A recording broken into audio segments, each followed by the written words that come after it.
É possível se desassociar de associação de moradores? Pessoal, essa é uma das perguntas mais comuns que eu recebo e nossa aula de hoje é sobre esse tema. Eu sou o professor Juraci Soares, expert em gestão de condomínios e associações de moradores. Se você precisa organizar o seu condomínio residencial ou corporativo ou associação de moradores, na descrição desse vídeo eu deixo as opções de contato direto comigo.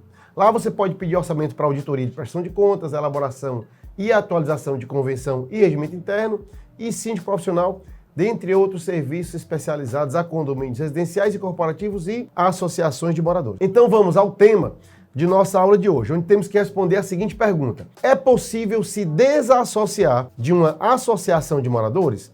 Obviamente, quem faz essa pergunta é porque tem interesse em deixar de pagar as taxas condominiais ou taxas de manutenção. Então vamos à explicação. A resposta é: depende. E no final do vídeo eu vou deixar uma dica para quem quer realmente se desassociar, o que é que tem que fazer, mesmo com toda a legislação que existe hoje sobre o tema. E já adianto que isso tem a ver com o fato daquelas associações que não apresentam a prestação de contas e que estão com a contabilidade atrasada ou desorganizada. Bom, pessoal, a cobrança de taxas pelas associações de moradores sempre foi tema polêmico. Isso porque, na Constituição Federal, temos uma disposição expressa no artigo 5º, inciso 20, com a seguinte garantia: ninguém poderá ser obrigado a associar-se ou permanecer associado. Quem advoga que isso é possível, apega-se nesse dispositivo, nessa garantia constitucional para dizer que sim, que é possível se desassociar e, por consequência, deixar de pagar as taxas de manutenção.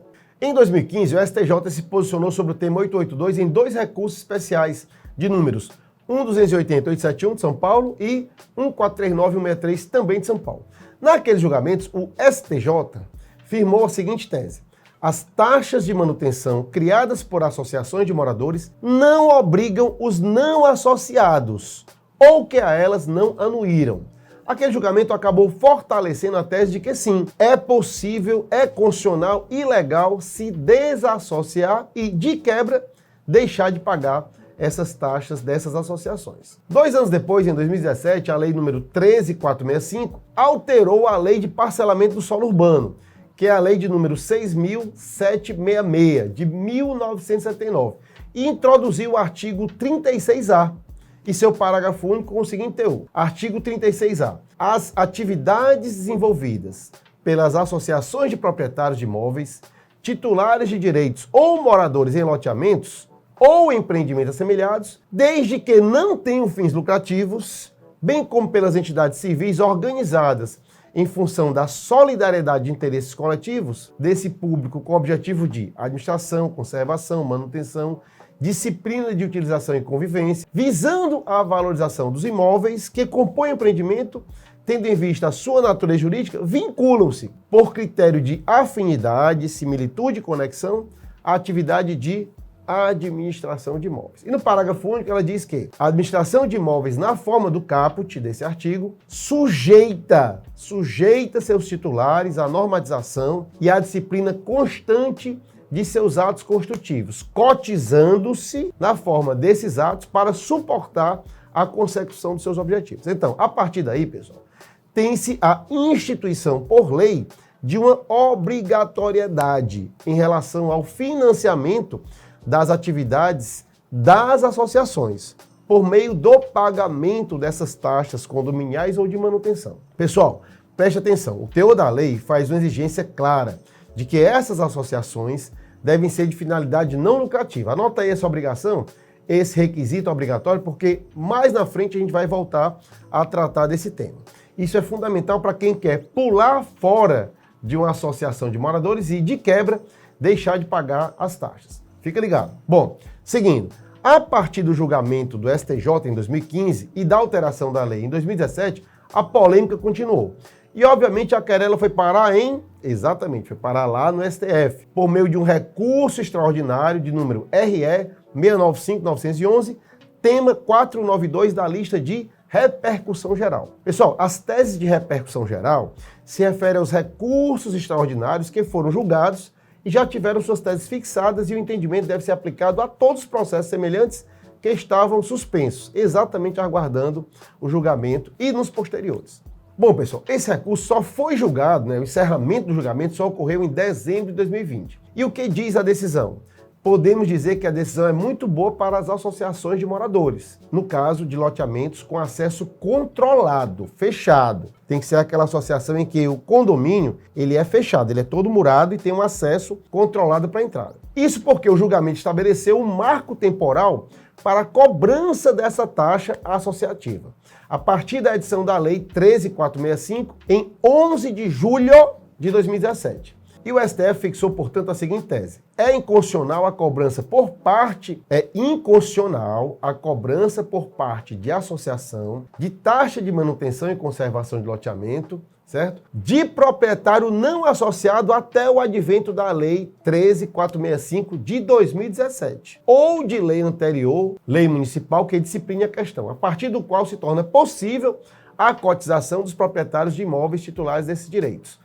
Então, pessoal, ele marcou esse tempo, ou seja, antes de 2017 e depois de 2017. Então, a tese ainda continua dizendo o seguinte: já possuindo o lote, adicionem ao ato constitutivo das entidades equiparadas a administradoras de imóveis ou, sendo novos adquirentes, o ato constitutivo da obrigação esteja registrado no competente registro de imóveis. Portanto, pessoal, a divergência que havia quanto à constitucionalidade ou não de proprietários de lotes em loteamentos com acesso fechado, onde há instalada a associação de moradores, tem esse marco temporal, delimitador. O STF entendeu pela inconstitucionalidade da cobrança antes do advento da lei de 2017, ou de anterior lei municipal que discipline a questão. A partir daí, a partir de 2017, as associações de moradores podem se organizar e alinhar os seus estatutos para garantir segurança jurídica no investimento e estruturação desses loteamentos. Pessoal, a grande questão era a possibilidade de enriquecimento ilícito de alguns poucos proprietários que insistiam em não se associar ou até mesmo em se desassociar, embora beneficiados diretamente com a valorização do seu patrimônio. Então, pessoal, aquele proprietário que não concorde em arcar com a taxa associativa em loteamentos com acesso controlado, fechado, certo? Ou mesmo rateio condominial em condomínios edilícios, deve procurar o quê? Deve procurar morar num imóvel fora, ou seja, num loteamento aberto.